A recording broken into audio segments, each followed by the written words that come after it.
Bienvenidos a la 13ª versión del Simposio Internacional Jorge Isaacs, La Patria Literaria, homenaje a Noé Trick. Empezamos esta segunda fase de la segunda jornada en este simposio realizado en la Universidad del Valle en el año 2023. Vamos a tener en esta ocasión la conferencia Nuevos derroteros del neobarroco entre finales del siglo XX y en el siglo XXI. Contrapunto y perspectivismo en dos narradores colombianos contemporáneos, Germán Espinosa y Roberto Burgos Cantor.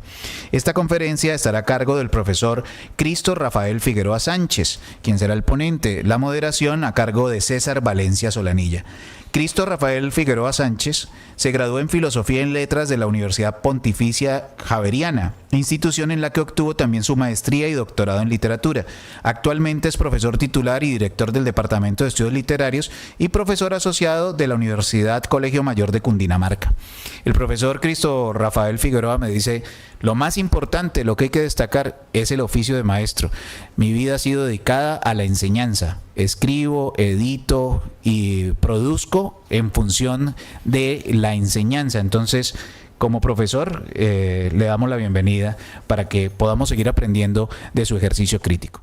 Bueno, muy buenas tardes. Muchísimas gracias por estar aquí en el simposio y por acompañarnos, por acompañarme.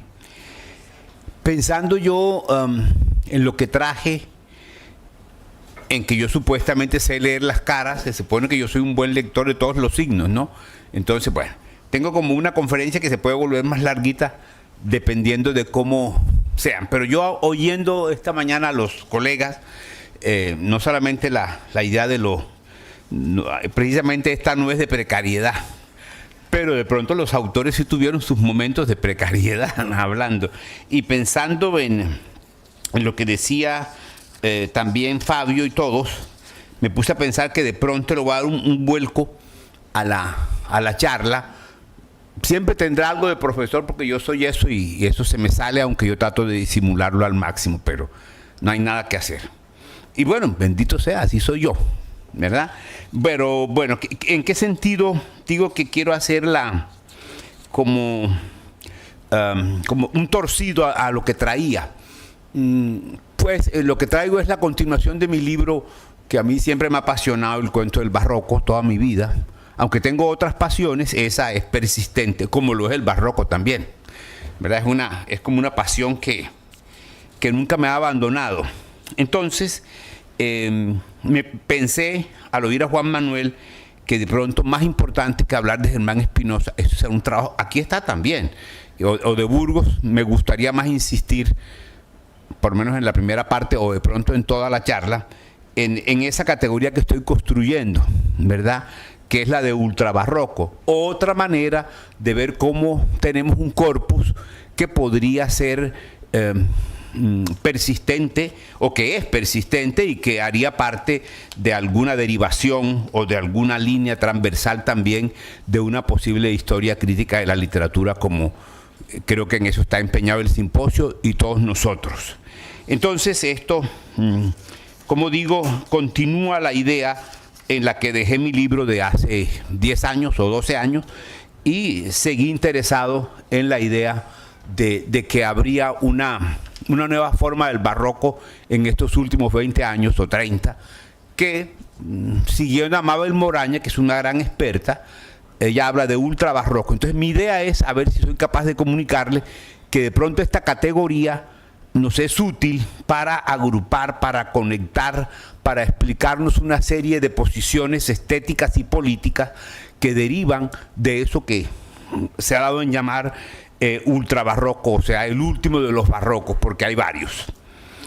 También tengo mi corpus, pero voy a dejarlo para el final, lo que yo quisiera hacer, un corpus colombiano bastante interesante, casi todo el siglo XX, pero por supuesto que eso arranca antes. Entonces voy a mi cuento de hoy. Durante las dos últimas décadas del siglo XX y en lo transcurrido del XXI, se insiste en que el neobarroco, más que un retorno nostálgico del barroco, entraña una verdadera vuelta del mismo. Y eso tiene varias opciones. como posibilidad de unificar necesidades artísticas con exigencias sociales, eso planteó Calabrese. Como espacio que vincula movimientos estéticos con cosmovisiones científicas, eso lo planteó Sarduy. Como fenómeno cultural abarcador de debates modernidad-posmodernidad y prácticas de apropiación y reciclaje del barroco histórico, eso lo hizo Carlos Rincón. Asimismo, más recientemente, Francisco Ortega señala que los retornos del barroco contienen síntomas de problemáticas irresueltas o resueltas a medias. Luego Arturo Dávila, ya en el 2010, insiste en que dicha vuelta encarna una fractura epistemológica análoga a la del barroco histórico. Y Mabel Moraña, también en el 2010, sostiene que la recurrencia barroca en Latinoamérica puede revalorarse a partir de las nociones de diferencia y de ruina. Quizás por ahí voy a irme yo.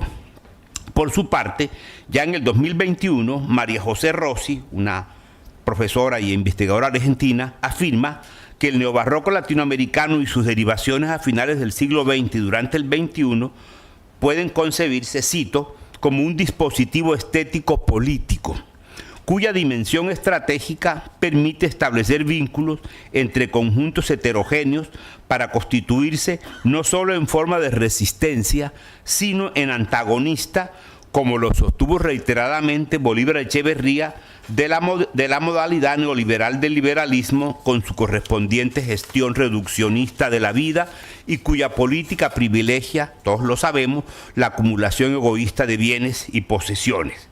Bien, de hecho, en la cultura latinoamericana de los últimos tiempos, la estrategia barroca, cuando digo últimos tiempos me refiero a los últimos 20 años, la estrategia barroca se aleja del pesimismo ontológico de otras propuestas al valorar las resistencias activas, individuales y comunitarias como núcleo de emancipaciones políticas y a su vez es capaz, esa recurrencia barroca de ahora, es capaz de establecer distancias con relación a lo preconcebido e imaginado. Es capaz de pensar críticamente el presente y de elaborar todo tipo de procesos creativos para reconfigurarlos según necesidades y búsquedas dentro de contextos sociales específicos. Yo he querido mirar esos contextos aquí en Colombia.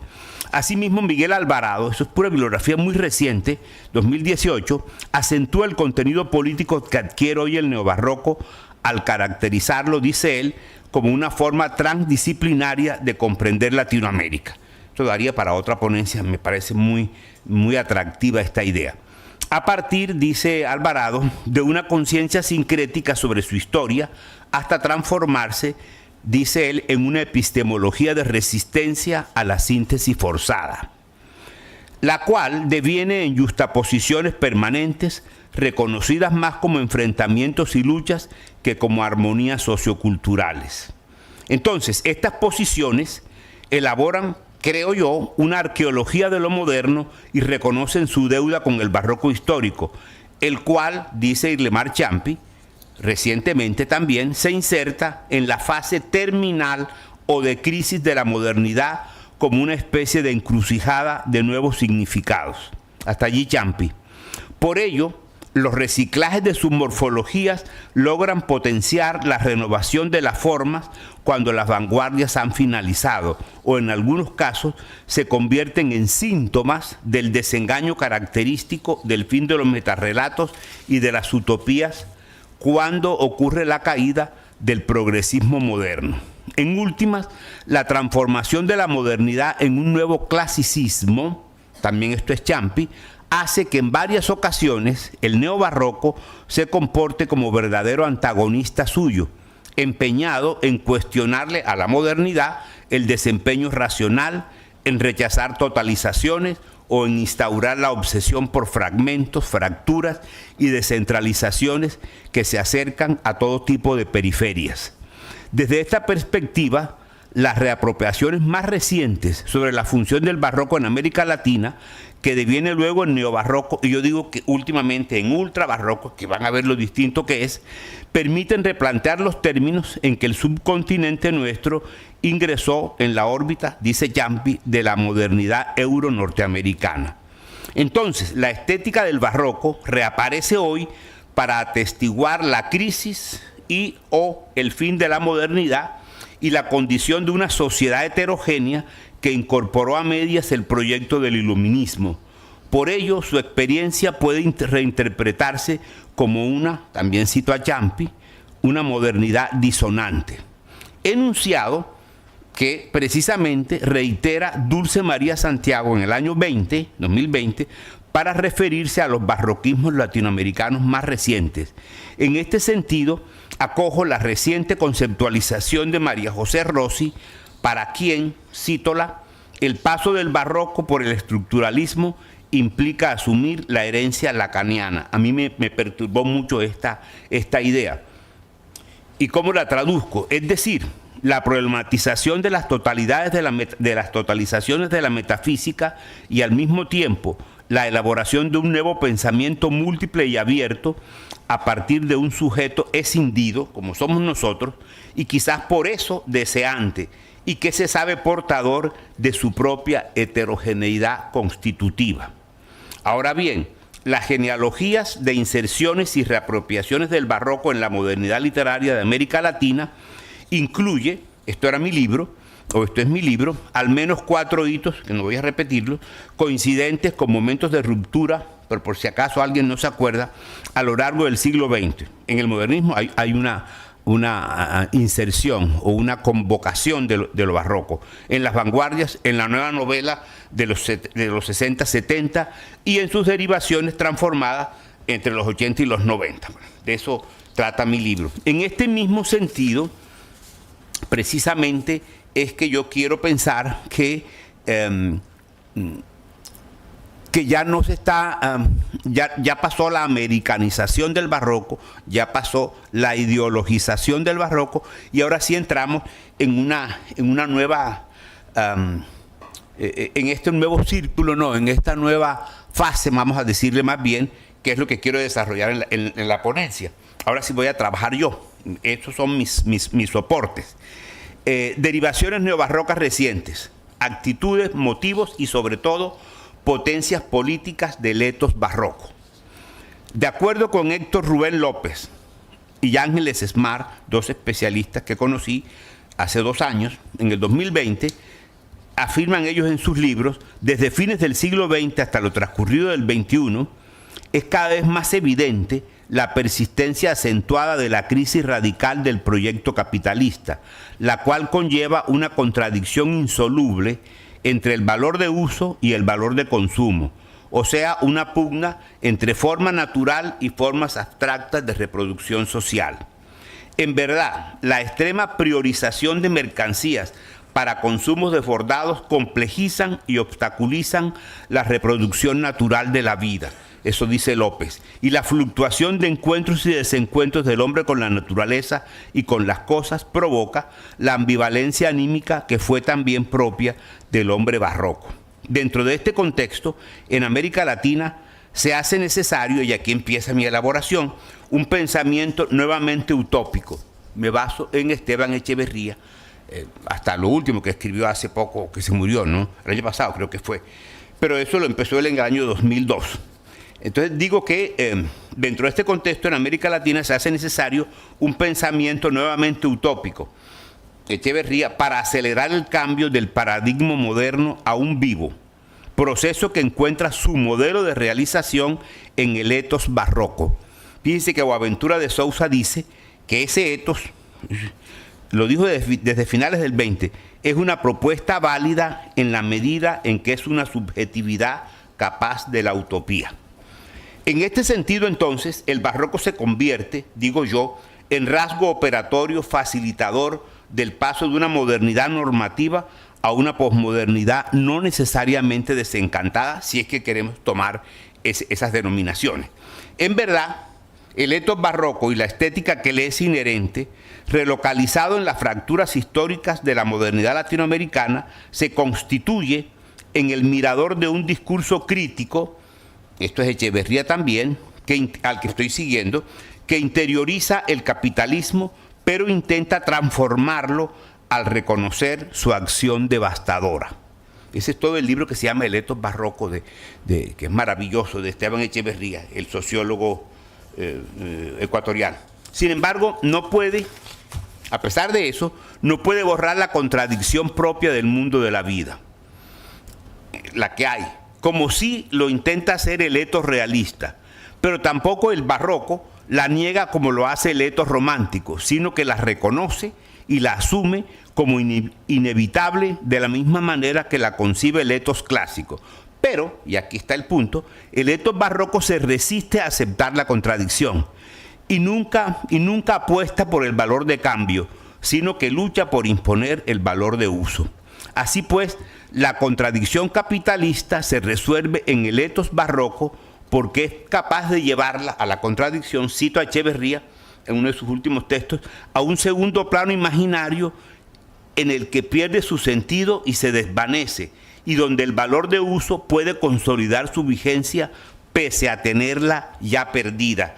Yo creo que quizás es lo más interesante que sostuvo Echeverría, ¿no es cierto?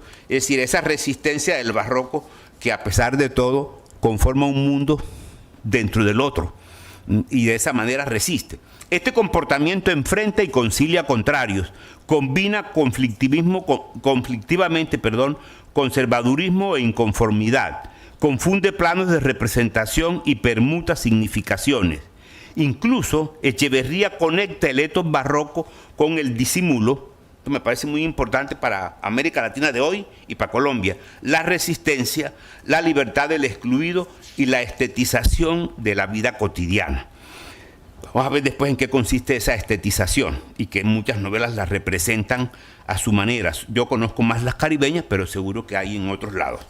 En efecto, dentro de parámetros sociales determinados por poderes capitalistas, el etos barroco hace perdurar algunos espacios de resistencia en los que subsiste la organización comunitaria capaz de priorizar el valor de uso como eje de la vida ante la amenaza destructiva y al mismo tiempo genera adaptaciones sociales que simultáneamente dialogan y hacen resistencia a poderes hegemónicos. Comportamiento que en palabras de Echeverría, qué linda, contiene una voluntad de vivir otro mundo dentro de ese mundo. Estoy citándolo a él en el 2005.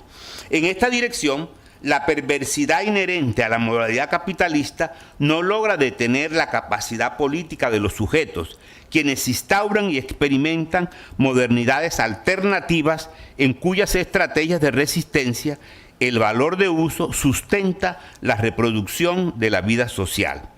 Asimismo, y ello me encantó, una mujer, Ángeles Smart, señala que el etos barroco, lejos de asumir como fatalidad la violencia de la mercantilización consumista, le impone al valor de uso, de asumir como fatalidad la violencia que la mercantilización consumista le impone al valor de uso, se posiciona activamente frente a las circunstancias adversas al dejar un margen para la acción y la comunicación de sentido.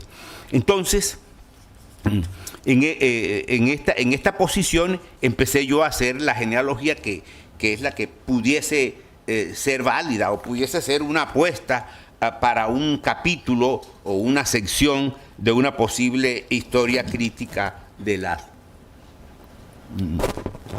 literaturas latinoamericanas. Es evidente que esta perspectiva que reactualiza el poder político del etos barroco, fíjense que estamos lejos ya de la cosa de la superabundancia, de la proliferación de Sarduy. Esto es otra cosa. Reactualiza el poder político del etos barroco, privilegia la suspensión temporal de órdenes y cánones que le es inherente. Por ello, su temporalidad es la de la transitoriedad y por ello le apuesta a lo particular, a lo efímero y a lo momentáneo. De hecho, la persistencia del etos barroco es proclive para inventar heterotopías o utopías que proyectan nuevas direccionalidades al visibilizar los vacíos y las desorientaciones de donde surge. Así pues, la teatralidad barroca es la temporalidad de la interrupción, la cual permite reflexividad y engendra sorpresa con el consecuente maravillamiento y novedad que impide el cierre y la consumación. Por eso el barroco de hoy, ratifica María José Rossi, la argentina que les comentaba, es la derrota, la cito, del mirar omnisciente, es el declive de lo claro, de lo liso, de lo que no tiene un borde definido, es decir, el declive de la certeza. Hasta allí, María José. En consecuencia, digo yo, nada más eficaz políticamente que suspender soluciones mientras ocurren nuevas búsquedas y se forjan proyectos más incluyentes. De esta manera, pienso, se desteoriza la realidad y se propician nuevas alternativas.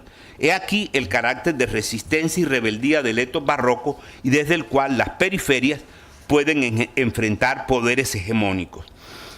Paso a otra partecita que llamo travestismos lingüísticos, ontológicos y perspectivismos múltiples. Por eso titulé la charla Contrapunto y Perspectivismo.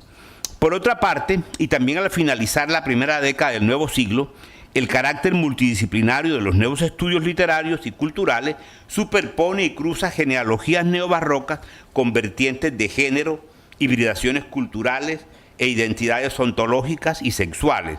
Precisamente, Christoph Kulawik, ¿se acuerdan? Un grabado del Caro y Cuervo hace algún tiempo, que después se doctoró, en el año 2009 en su libro, redirecciona la valoración de estéticas neobarrocas hacia un creciente travestismo o enmascaramiento lingüístico y ontológico que multiplica las identidades, deconstruye los sistemas opresivos o represivos y propicia la reinvención permanente de subjetividades barrocas por medio de artificios transgresivos, subversivos o emancipatorios. Él hace lecturas bellísimas de las novelas de Severo Sarduy, de Diamela El Tit, de Lamborghini y de la brasileña Hilda Hilst. Eso me inspiró muchísimo a mí porque me hizo conocer otras direcciones de lo que yo venía trabajando. Y esto es nuevo. Asimismo, Alejandra González, en el año 2018, es una literata, no sé si uruguaya, creo que sí, señala, pero esto es lo que más me gusta, la existencia de una inestabilidad constitutiva de razas, idiomas, géneros y épocas, las cuales se desarrollan en universos multiformes, es decir, neobarrocos, sin límites precisos, siempre, cito, en expansión y siempre críticos de todo carácter hegemónico del significado y del poder unificante. Hasta allí, Alejandra. Su propuesta parte de reconsiderar la diferenciación radical entre naturaleza y cultura. Ella es más una literata antropóloga, actualizada o potenciada sucesivamente en el pensamiento eurocéntrico, pero desconocida para la perspectiva amerindia, desde la cual se introducen discusiones recientes alrededor del denominado perspectivismo de los pueblos amazónicos. Esto me hizo releer muchas cosas a mí.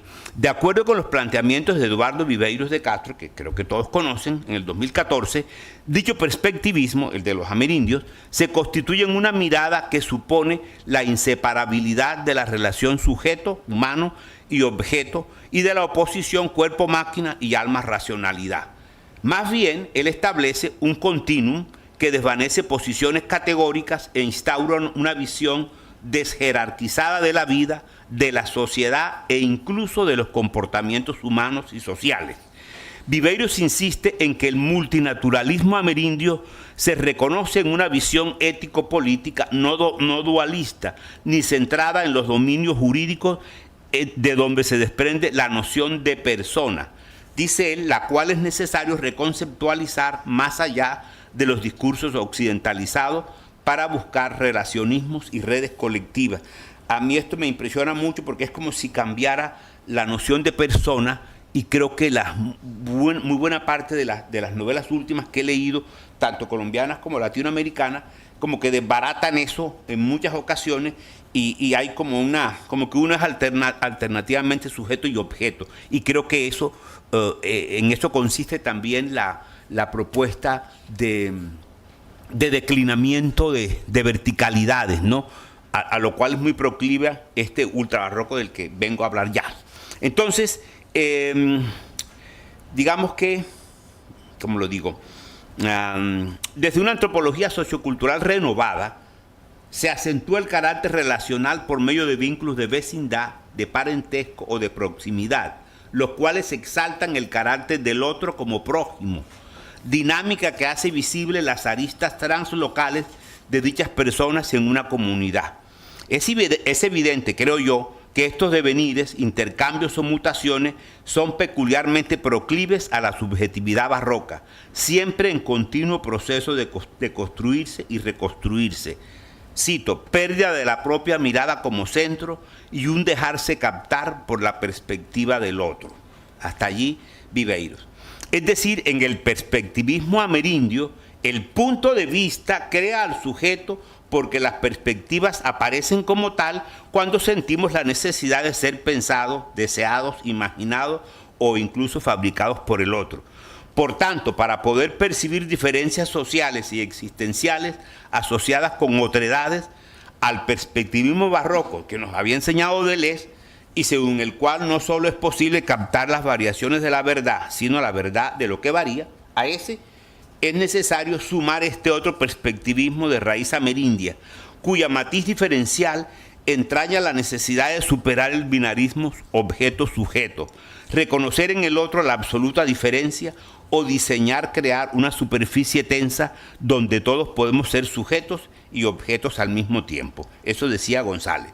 Así pues, y más que nunca en nuestras contemporaneidades latinoamericanas, los continuos desplazamientos de la mirada barroca, neobarroca, proclive desde siempre a sustituir sujeto por objeto y viceversa, a metamorfosear subjetividades de acuerdo con posiciones adoptadas y a situarse en inestabilidades narrativas y existenciales, ponen en evidencia el potencial político de varios de nuestros barroquismos actuales. Y llego a este punto, me dicen si ya no todavía puedo. Transculturaciones, diferencias sociales y ultrabarroco, que en últimas esa es lo que venía, esa es la que quiero poner en discusión. Pero tenía que prepararlo así, ¿no? Porque si no, no tendría historicidad la categoría. Durante las 2 primeras décadas del siglo XXI, el concepto de transculturación, introducido por, todos lo saben, por Fernando Ortiz y renovado luego por Rama, por Cornejo Polar, por Echeverría, etcétera, se ha ubicado en el debate, ese concepto se ha ubicado en el debate actual sobre mestizaje cultural y órbita discursiva de procedencia neobarroca. Eso lo ha hecho Moraña en el 2010, o lo habló, Ugalde en el 2012 y de Sousa en el 2011. En efecto, Moraña, y ahí empecé yo a retrabajar mi texto, enfatiza la plasticidad del barroco que, actualizado en varios pliegues de la cultura latinoamericana, pone en escena de manera conflictiva fragmentos, restos e incluso ruinas de transculturaciones y de procesos asimétricos de hibridación. Esto es quizás lo nuevo. Asimismo, Ugalde sostiene que si bien en las épocas de esclavitud y de encomenderos las grandes poblaciones eran excluidas o eliminadas en el espacio simbólico del arte y de las formas literarias, las fuerzas en tensión evidenciaban un conflicto, dice él, donde la regla española, esto es un poco dedicado a los colonialistas que están aquí en esta sala, donde la regla española era sustituida, devorada, destruida y suplantada por el recuerdo indígena o negro. Son palabras de Ugalde. Perspectiva que sin duda posibilita releer con renovado interés crítico el complejo cruce de tradiciones intelectuales y culturales latinoamericanas que, exacerbadas en varias ocasiones desde el barroco criollo del siglo XVII, multiplican sus metamorfosis en la actualidad. Nunca se ha tratado de síntesis anímica, sino de una intensa inestabilidad simbólica, donde se destaca la multiplicidad de elementos, las destrucciones y las luchas constantes de los distintos códigos culturales. Por eso, Boaventura de Sousa, mucho más reciente, ha advertido, y me parece que valora altamente lo de Echeverría, ha advertido, ha advertido con insistencia y como valoración altamente positiva que el extremismo, miren esto, y la voracidad de la subjetividad barroca asume 2 formas según él. Esto está en su libro que se llama Epistemologías del Sur. Asume 2 formas, el esfumato y el mestizaje. Pero vean los términos que él usa, esfumato y mestizaje, en tanto componentes fundamentales de todas las transculturaciones. Al especificar el matiz de este enunciado, anota que es más adecuado y justo con el relieve estético del barroco referirse a esfumato y no a aculturación. Y prefiere también hablar de mestizaje cultural y no de neoaculturación. Bueno, son discusiones antropológicas, pero que me parece que el matiz es clave para las significaciones literarias. En este sentido, la mirada de Sousa se detiene en que el primero, o sea, el esfumato, proveniente de la dilución de contornos y colores de la pintura barroca, permite que la subjetividad correspondiente, comillas, cree lo cercano y lo familiar entre inteligibilidades diferentes y hace posibles y deseables los diálogos transculturales. Eso dice de Sousa. Porque el magnetismo que le es inherente al esfumato, sea en la pintura, sea en la literatura, como el plutonismo lesamiano, digo yo, atrae los fragmentos hacia nuevas constelaciones dentro de sus contornos más vulnerables e inacabados. Con decidida convicción señala que el esfumato es en suma una militancia antifortalezas. Igualmente, en esta dirección, el mestizaje cultural se concibe como una manera de impulsar el esfumato a su culminación o extremo. Es decir, que mientras el esfumato, pensé en muchas novelas, reacomoda los fragmentos luego de desintegrar las formas, el mestizaje, lo cito, crea nuevos acomodos en constelaciones de significados irreconocibles o blasfemos a la luz de sus fragmentos constitutivos. Entonces, el mestizaje opera en la construcción de una nueva lógica de los fragmentos que integra, y la subjetividad barroca, eso lo quiero subrayar, favorece aquel mestizaje en el cual las relaciones de poder son reemplazadas por una autoridad compartida, lo que llama Boaventura una autoridad mestiza. Como sabemos, América Latina en su historia se ha convertido en terreno fértil para todo tipo de mestizajes culturales y estéticos, proceso que, iniciado con la subjetividad barroca existente desde la colonia, se realiza en la subversión de códigos y en la transgresión de los mismos, lo cual en y desde las periferias de nuestra América, como hubiera dicho Martí, es una necesidad para la autoafirmación y para el reconocimiento de las diferencias. De manera análoga, perdónenme un segundo, que ya voy a definir al fin lo que encontré de... Quiero llegar a la categoría de discusión. De manera análoga, Víctor Hugo Pacheco, todas esas son, como digo, cosas que he leído en los últimos tiempos y son bibliografía de estos últimos 5 años. Propone un trenzado de tradiciones intelectuales y culturales integrado, miren esto, por la noción de transculturación de Ortiz, el concepto de mestizaje cultural de Lezama y la noción de codigofagia intervenida por Echeverría. Y propone todo eso como plataforma teórico-crítica para percibir derivaciones y bordes en las manifestaciones literarias de nuestros barroquismos más recientes. De hecho, como la antropofagia y como la codigofagia, no solo, de hecho, tanto la una como la otra no solo aluden al devoramiento de códigos culturales, sino a que dentro de las destrucciones inherentes a los procesos de transculturación siempre se mantiene una pulsión revitalizadora de la cultura aparentemente vencida. Es decir, dentro de nuestros complejos mestizajes, la devoración del código americano por parte del europeo desemboca en una reivindicación de la singularidad del primero, pues en el etos y en el código barroco la vida se impone aún dentro de los espacios pertenecientes a la muerte. Precisamente María José Rossi dice una cosa muy hermosa que también me convenció mucho. Dice ella que en términos metabólicos, esto que yo acabo de señalar se referiría a la antropofagia como operación de digerir y vomitar hasta constituirse en una integración devoradora que opera como modelo de hermenéutica transcultural. Esto tiene muchísimas connotaciones, digamos así, y para alguien que ama la textualidad meticulosa, el tejido intra e intertextual de los barroquismos más extremos o más trabajados o más intelectualizados, y otros que no son tan intelectualizados, precisamente se comporta como en esa especie de integración devoradora. Entonces, Mario Moraña sostiene finalmente que la recurrencia barroca en América Latina puede revalorarse por medio de las nociones de diferencia y de ruina, ambas asociadas a las interpretaciones del barroco como estética moderna y especialmente direccionadas a las formalizaciones periféricas del neobarroco.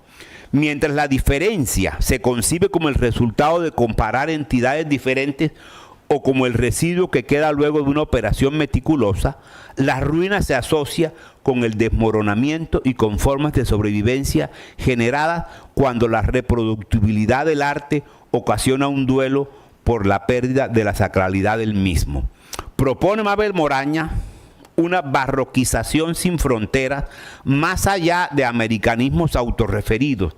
Eso se refiere un poco a la americanización de Lezama, de Sarduy, de los cubanos en particular, y de Carpentier también, más allá de americanismos autorreferidos y de ideologías direccionadas. Es decir, la aparición de diferentes líneas de expansión del barroco a partir de intercambios interculturales e intermediáticos. Alguien hablaba esta mañana de lo importante que eran los diálogos interculturales, pues aquí también aparece eso.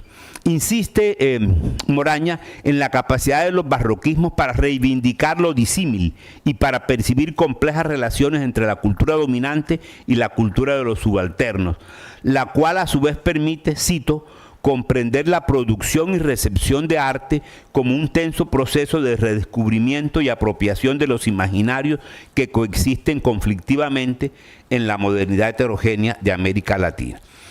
Entonces, esto es Moraña, aquí vengo yo como a suturar todo eso, ¿no?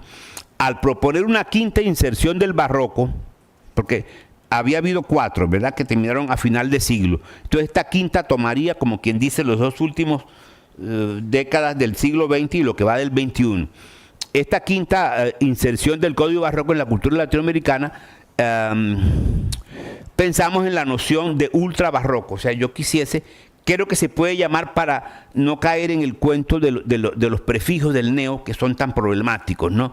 Pensamos que la noción de ultra barroco propuesta por Moraña constituye una denominación abarcadora de procesos, objetos y textos que ratifica su carácter de vehículo generador al barroco o al ultrabarroco de diversas interpretaciones de nuestra historia, por medio de su naturaleza abierta y proclive a la generación de diálogos entre nuestras culturas postcoloniales, no solo con la modernidad normativa, sino y sobre todo con las modernidades heterogéneas, periféricas o hibridizadas de la América Latina moderna y contemporánea. Así dice Mabel. Entonces, el matiz diferencial para mí de la noción de ultrabarroco, entendido como un barroco del barroco, o sea que la operación es altamente intelectual, ¿no es cierto? Digamos que altamente cerebral, aunque su efecto no parezca así, pero es producto de esa intelectualización de alto rango. Entonces, digo que el matiz diferencial de la noción de ultrabarroco, como barroco del barroco, no se concibe como una forma expresiva. Esto es quizás lo que la clase que más me hubiera gustado dar. No se concibe como una forma expresiva atada a determinados repertorios formales y temáticos, que era como yo la enseñaba, como la he enseñado siempre, sino como, cito, como una disposición a partir de la cual, de elementos, ¿no? Pueden ser textuales o no textuales, una disposición a partir de la cual es posible representar, es decir, exponer, hacer inteligible los procesos de transculturación e hibridación que caracterizan la cultura actual.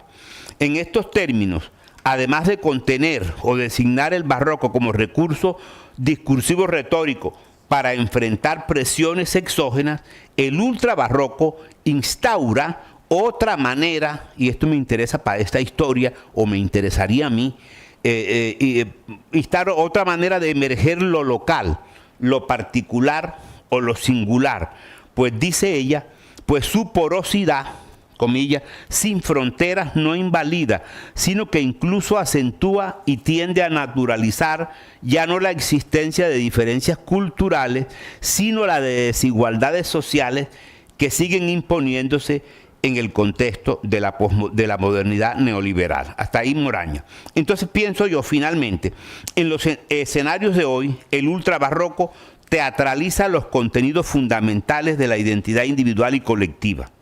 La territorialidad asignada a las culturas de las naciones latinoamericanas y la noción de consumo como principio democratizador y como forma privilegiada de realización personal y social. Esta poética sin ritualismos extrema el arte de la cita y mantiene una memoria histórica en la recurrencia de elementos y motivos que remiten pendularmente a la violencia colonial con exhibición casi obscena de espacios agobiantes, cuerpos deformes o desmembrados y ámbitos saturados de mercancías.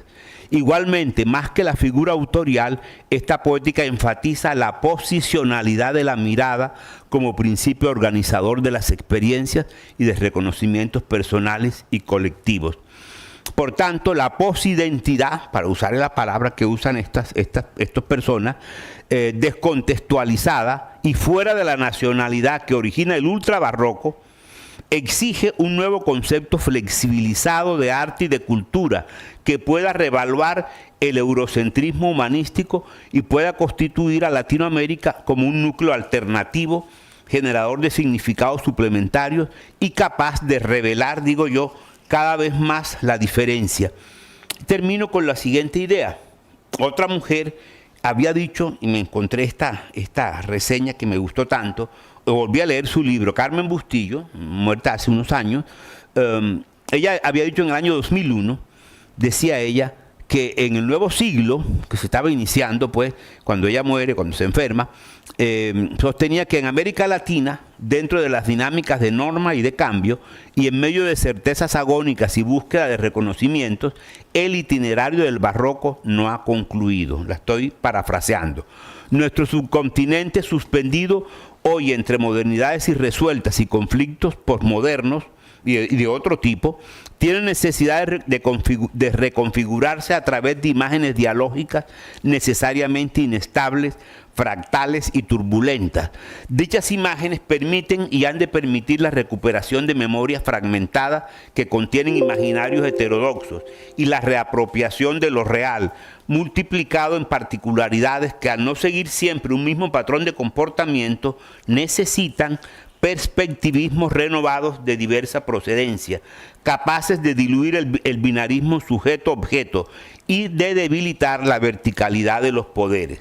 Precisamente el barroco, que deviene ahora en ultrabarroco, se ubica como código cultural alternativo y marginal, rebelde y autorreflexivo en nuestros ámbitos, y no cesa de hacer pliegues, replegando o desplegando cuestionamientos inquietantes y formulaciones complejas más cercanas a preguntas que a respuestas definitivas.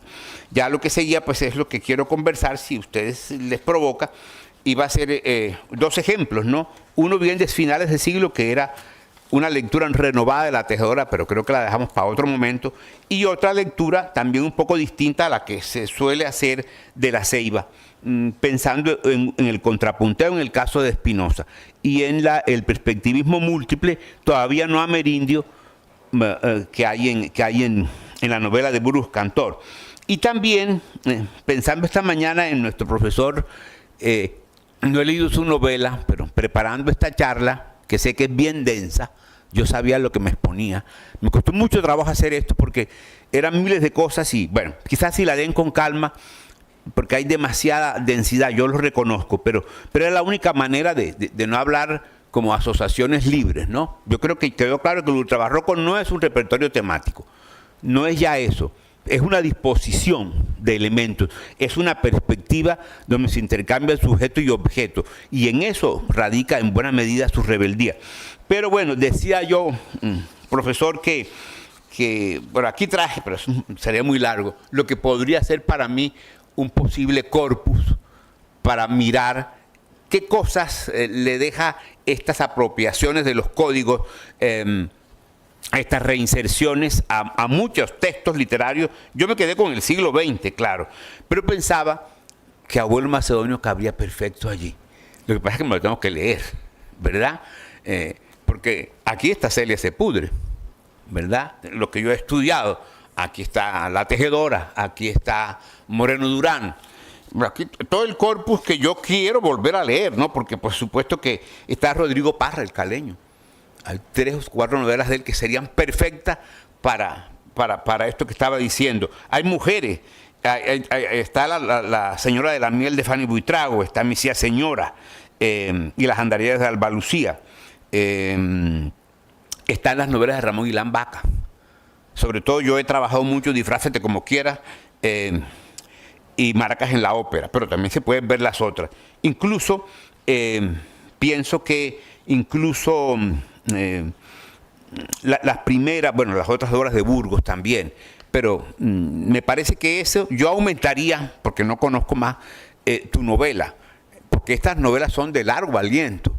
Es decir, yo creo que la tuya, por lo que vi, por lo que he oído en las ¿cómo se llama? En las, no sé decirlo, en las presentaciones, estaba tan enredado con los perspectivismos en las presentaciones que son tan lindas que creo que eso es de un largo aliento así ultra barroco, porque es una disposición de muchas cosas. Eso se lo oí a usted, tanto que mi tarea ahora es leerme Abuelo Macedonio, porque creo que sería una muestra acabadísima de esta manera de ver la historia, de ver al otro, de no desposeerlo, de hacerlo hablar, sobre todo de evitar las jerarquías y de no objetivarlo, ¿no es cierto? Sino de darle, eso que digo del animismo, de la perspectiva en la cual se es sujeto y somos objetos y sujetos alternadamente, no solamente sujetos que miran.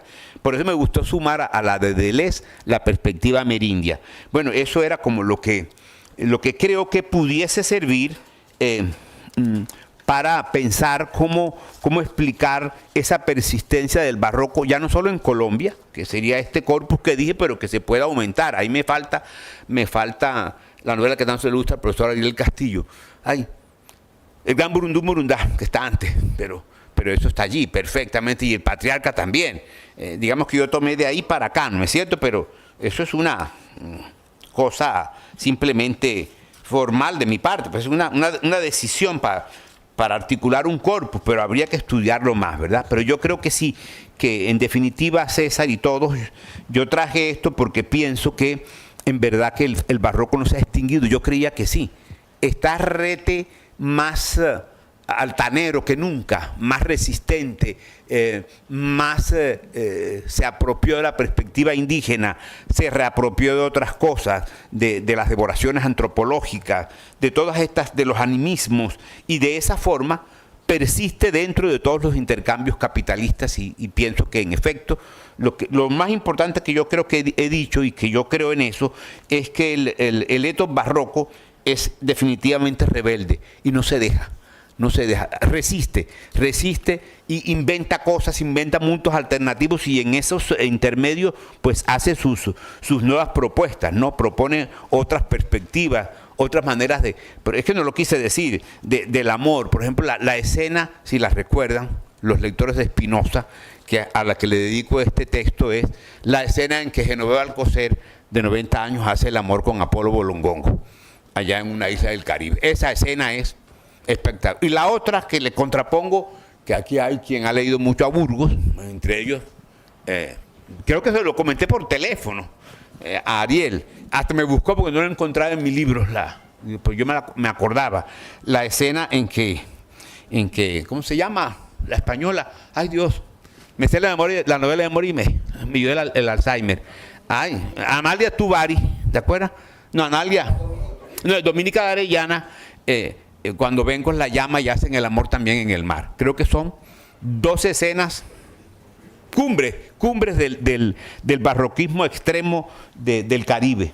Y son precisamente con la de Genoveva, que eso lo descubrí en esta lectura, hecho en Emil, pero vean que siempre pasa esto con la buena literatura, ¿no? Digo yo, descubrí que es que él le dice que tiene que ser ¿cómo se dice esto? En la embarcación, ¿cómo se llama lo de afuera de una embarcación? No me acuerdo.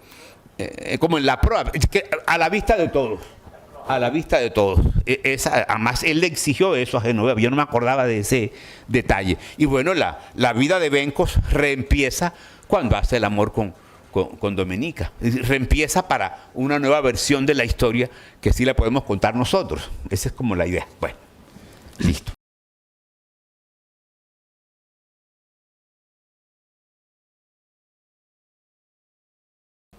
Con lo que ustedes acaban, mejor dicho, con lo que todos acabamos de ver, ratifico una cosa que he dicho siempre, desde que conozco, bueno, desde hace mucho rato, es que para mí No, y no es que esté muy superlativo hoy con mis amigos, es que para mí Cristo Figueroa es el mejor profesor de literatura. Pero yo estuve que muy hay denso, en muy denso, Colombia. muy denso. Lo repito. Hoy lo no. repito.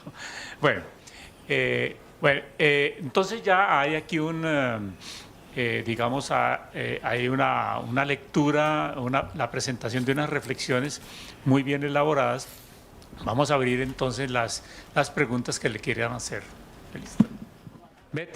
Betty Osorio. Sí, bueno, Cristo, amigo, profesor Espera. querido, todos. Algo me está a mí sacando. Betty, por favor, te haces contra la pared para que Lo se hace, pueda hacer la grabación. Hago unas preguntas. El discurso antillano de Edward Glissant, Máscara, Pieles Negras, Máscaras Blancas de Frantz Fanon, el discurso contra el colonialismo de M. Césaire, tienen estos mismos rasgos. No vamos a renunciar a nada. No vamos a renunciar a África ni tampoco a Europa. Vamos a tener como modelo las lenguas creolé. Eso se podría interpretar también dentro del barroco. Es como son del ultra. Es que son resistencias a no fijarse, a no quedar centrado. El ultra lo que quiere es que se vea. Que se mueva, que se mueva. Y el modelo de Frantz Fanon es la lengua y los creolé. Eso era mi pregunta y me emocioné mucho sintiendo eso, porque entonces tendríamos aquí otra apertura que no es la indígena, sino también la afro, que sería muy que importante. me hace falta a mí, pero reconozco no, que tiene claro, que estar ahí allí. estaría. Y ahí tendríamos que mirar entonces todos esos procesos, porque lo que nos uniría a las sociedades, odio decir hispanoamericanas, tampoco americanas, no me gusta, ni afroamericanas tampoco, sería eso. Ese movimiento, ese aire, ese gesto de danza que yo encuentro siempre en tus exposiciones. Es un gesto casi como para bailar. Entonces, es eso como algo, como contribución, y me sentí muy emocionada porque empecé a sentir que ese mundo, porque mencionaste a los cubanos. Entonces, me acordé de muchas cosas que te he oído conversar. Muchas gracias, Betty. Yo creo que en verdad que eso, no sé, te agradezco mucho esa intervención porque eso le hace falta todavía. Esta es una elaboración que estoy probándola. Sí. Juro que es la primera vez que la saco en público. Hoy la sentí demasiado aparatosa. Tengo que volverla a limpiar más. Pero bueno, uno va limpiando y limpiando sus cosas, ¿no? Yo sé que esta no está del todo limpia, porque de pronto yo me enredo y quiero dar clases y yo creo que no era para dar clases, pero bueno, carga uno con su cruz, ni modo.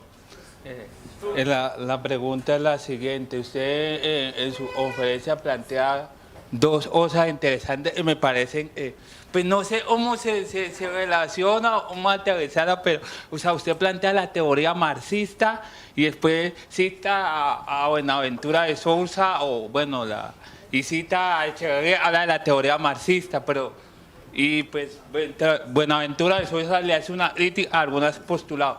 Eso al bajo cómo se conecta, o sea, no sé, pero usted habla, digamos, de una perspectiva contra el colonialismo y lanza la piedra y dice, ustedes son unos colonialistas, pero en ese sentido, el vago, la última frase que usted habla del teatro, el vago no ha muerto, eso cómo se relaciona ahí, pues chévere la crítica al colonialismo, pero la teoría es marxista, pues hay críticos, bueno, eso allá, perdido, profe, aclárenos. Bueno, claro, yo entiendo. Lo que pasa es que, bueno, yo no me metí exactamente, sí, tanto Boaventura como Esteban Echeverría son de formación y de estirpe marxista. Sin embargo, a mí lo que me interesó de ellos, que en el fondo también tiene que ver con eso, es que de Sousa me enseñó más bien a mí. De Sousa, el brasileño, me enseñó a comprender mejor a Echeverría. Y el que dice que el eto barroco, su fuerza política está en que precisamente hace la resistencia a sabiendo de que la tiene perdida. La tiene perdida, pero no se deja ¿verdad? No se deja de la fuerza capitalista. Entonces se inventa otra vida, estetiza la vida. Por aquí no les leí una cosa muy linda del tiempo de rutina y el tiempo de trabajo, ¿no? Una novela barroca siempre será celebrado el tiempo de la emoción, el tiempo de la vida y no el del trabajo perfectamente impuesto. Entonces, en verdad que de pronto yo no soy un experto en marxismo, pero sí sé que esos dos personajes, ellos están formados allí.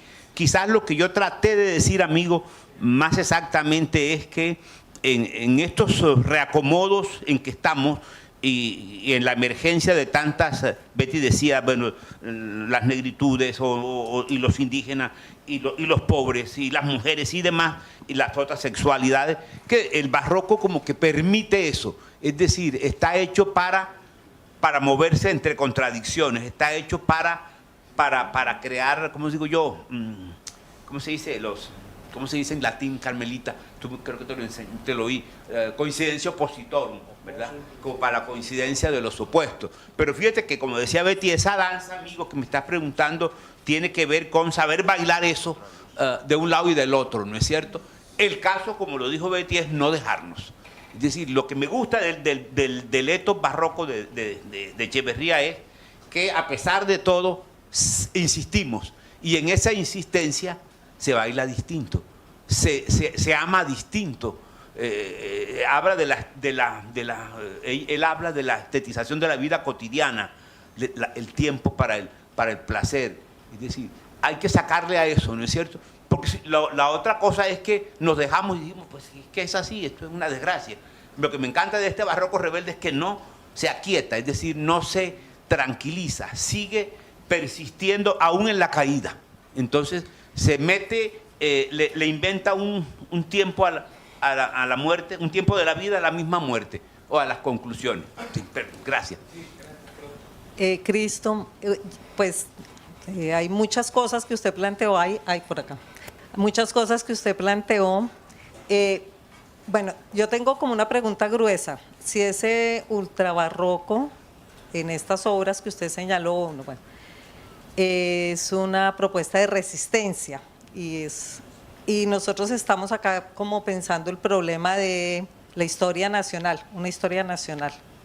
¿Cómo ve usted el asunto de pensar esa historia nacional desde esa perspectiva de resistencia? Porque claro, sus referencias, y Betty lo hace también, van hacia lo latinoamericano y ahí hay como algo que habría que, sí, y lo latinoamericano. Habría que mirar esa perspectiva, digamos, la preocupación por la nación, ¿usted cómo la ve? Porque, claro, en la presentación yo estaba como diciendo, bueno, pero esto, al menos la propuesta por el momento es de una historia nacional. Y se está hablando de unos objetos específicos de resistencia, que sería este ultrabarroco, hasta donde yo entendí. ¿Cómo piensa usted la propuesta de esa historia nacional en la lógica de resistencia de ese ultrabarroco? Fíjate, muy linda pregunta y bien tenaz, pero yo creo que ahí está el proyecto, ¿no? Fíjate que yo pensaba que esta mañana alguien habló de que hay que ponerle mucha atención a los lugares de enunciación. Yo pensaría, Carmen, que yo le pondría mucha atención a eso al revisar este corpus, que simplemente lo dije porque me atrae, ¿no? El que dije como un corpus, digamos, por ahora ese, pero eso tendríamos que dibujarlo más. Es decir, yo necesitaba tener la categoría y ahora el paso que me falta es qué formas de, cómo queda la nación, si yo te entendí, ¿verdad?, dentro de esa resistencia. Yo creo que allí veríamos como muchas ideas de nación, como jugándose, como contrastándose, como poniéndose, como rozándose, y claro, eso es políticamente muy fuerte, ¿no? O sea, yo creo que si yo sigo por este camino, lo que quiero hacer, y eso no lo he hecho, es casi que tu pregunta, ¿no? Yo ya esto lo averigüé, ya supe, ya me lo asimilé, ya como que me lo tragué para mí, y me gusta mucho. Ahora tengo que ver eso en cada lugar de enunciación de las novelas para ver allí qué idea de nación se está o conceptualizando, o representando, o corroyendo, o destacando, o incluso rebajando también, ¿no es cierto? Sí, yo digamos que no estoy tan preparado para la dimensión hiperpolítica del etos barroco, pero a eso me le quiero medir en estos años de mi vida. O sea, ya no más Góngora, ya no más eso, yo eso sé bastante y ya no quiero, bueno, no, si quiero seguir sabiendo, eso es maravilloso, también ahí disfruto mucho. Lo que quiero decir es que hay que darle una recontextualización a eso. Fíjate que me lo busqué en todas partes y encuentro, a no ser hoy, que a alguien le interesó, a alguien más. Yo dije, ¿será que es a mí solo? Y me fui para allá, para la Argentina, les encantó Spinoza, me tuvieron un día entero hablando de Spinoza y de Burgos. Quedaron fascinados, pero no conocían las novelas, entonces tocó casi que contárselas y leerse. A lo que voy es que ellos, en cambio, me parece que lo estetizan para mi punto de vista. Yo también creo en la estética, pero creo más en la relación estética y política. Esto es una especie lo cité yo ahí a la señora esta, ¿no? A la Rossi, que dice que es una especie, ¿cómo es que dice ella?, de código, es decir, que el ultrabarroco o el barroco de hoy es una estrategia política a través de una elaboradísima estética para que esa estrategia tenga efectos en los afectos, efectos en las mentes, efectos en los comportamientos de la gente. Entonces yo creo que eso sería lo que yo quisiera hacer. Yo había empezado, por ahí está tu amigo que me preguntó, a estudiar el cuento del liberalismo en Spinoza, pero bueno, no he seguido porque bueno, ya creo que si esto suena bien, yo quería probarlo como categoría, porque yo ahora sí emprendería mi relectura. Ya lo hice con esas dos novelas, pero son dos muestricas nada más, ¿no es cierto? Y no se las pude leer, son mucho más de lo que yo dije. Pero me gusta mucho porque yo pensaba que, fíjate, por ejemplo, cómo leí para contestarte un poquito más tu pregunta, que mientras que Germán Spinoza, a finales del siglo XX, pues quería un liberalismo, y en ese momento, coinciden en la novela, ¿no?, la Inquisición está condenando a General Alcocer y tenemos que asistir a la ¿cómo se llama? Al juicio, exactamente. O sea, se daten ahí dos tiempos, ¿no? Un hombre pensando en la cosa liberal, en el liberalismo, de la emancipación, y la Inquisición condenando a Genoveva, ¿no es cierto? Bueno, por decirte eso. Y lo mismo, no quiero pasar allá porque me demoro mucho, pero creo que eso traté de hacer. ¿Por qué se multiplican en la Ceiba? Ahí hay una nación absolutamente fracturada. ¿Te acuerdas? Cuando va el papá con el hijo, que les dan carimañolas o arepas de algo allá en Alemania, y que después van a los campos de allá en la Ceiba, a la memoria, después uno como que sabe que el horror de la esclavitud, que lo aceptamos, se reproduce de alguna manera, de otra forma, en la guerra, pero a Burgos ese es el punto ahí para estudiar, le agrega el caso colombiano, multiplicado en 1000 violencias, ¿no es cierto? Porque no hay una nación, no hay una idea de nación más horizontal, un proyecto menos trágico. Entonces, de alguna forma, creo que la novela exorciza eso, ¿no es cierto? Es decir, casi que Burgos, bueno, él sí tenía confianza en que de pronto el arte podía de alguna manera hacernos sentir otra cosa, que no era solamente contemplación, sino que activaba comportamientos. Y si te acuerdas, eso es lo que le sucede cuando vuelven de los campos y ya no estás leyendo la novela de Bledsoe sobre México, estás leyendo la respuesta de un autor implicado que dice, pero que estamos bien fregados, ¿no es cierto? Es decir, esto es peor, esto es tan grave, estamos postergando el mismo dolor y no hacemos lo suficiente a ver si lo aliviamos. Sí, creo que eso es la Ceiba vista desde este ángulo, pero tendría que estudiarlo más, pero gracias porque creo que eso es lo que tengo que hacer. Bueno, muy bien. Muchas gracias, Cristo, a estas explicaciones y a las preguntas que se han hecho.